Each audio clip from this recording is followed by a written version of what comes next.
welcome back to another movie of the week, and the movie this week is Always Be My Maybe from 2019, so if you haven't watched it, watch it now. If you're new to movie of the week, as I talk about a movie here, you guys comment below your thoughts, and in 2025 we're doing different romance movies, so that's why we did this movie. We've done a lot of rom-coms. This is definitely a rom-com.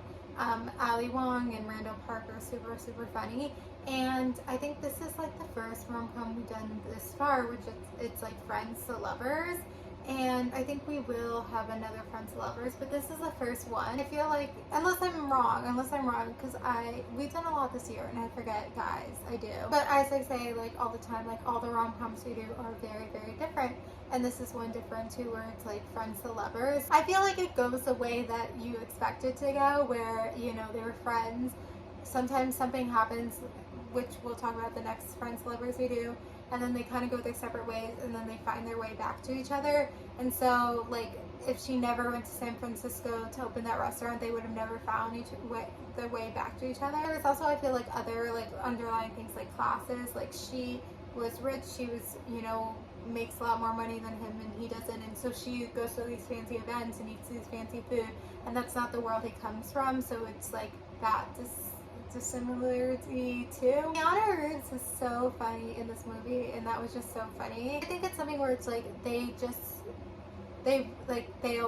she always had feelings for him, like they always had feelings for each other, but then something happened and they went their separate ways, and this is just bringing them back to each other, which is different than other rom-coms where it's like whatever the situation is, it's like they're just knowing each other, you know, trying to like figure it out, whatever situation, don't know much about each other. But in this, they know everything about each other, and so it's more just like finding their way back to each other, which I guess you can do that when it's not Friends to Lovers, I guess. Also with Friends to Lover, it's like something different where it's like, do you step that line, do you go over it?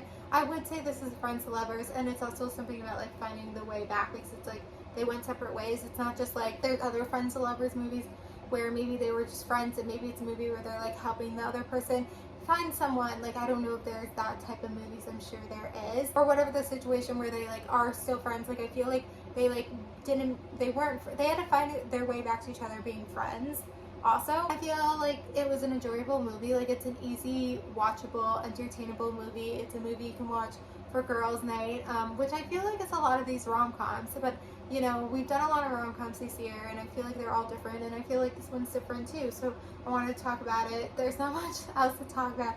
There's not much else to critique. I feel like it very is like just like a typical Netflix original, just kind of like, it's like, that's what I'm saying, it went the way you expect it to go, you know, like that's how you expect it. So this is going to be a really short video, but, you know, comment below your thoughts about Always Be My Maybe, and then the movie for next week is Challengers from 2024, so comment below your thoughts about Always Be My Maybe, and watch Challengers for next week. Thank you guys for watching, like, comment, subscribe, and bye.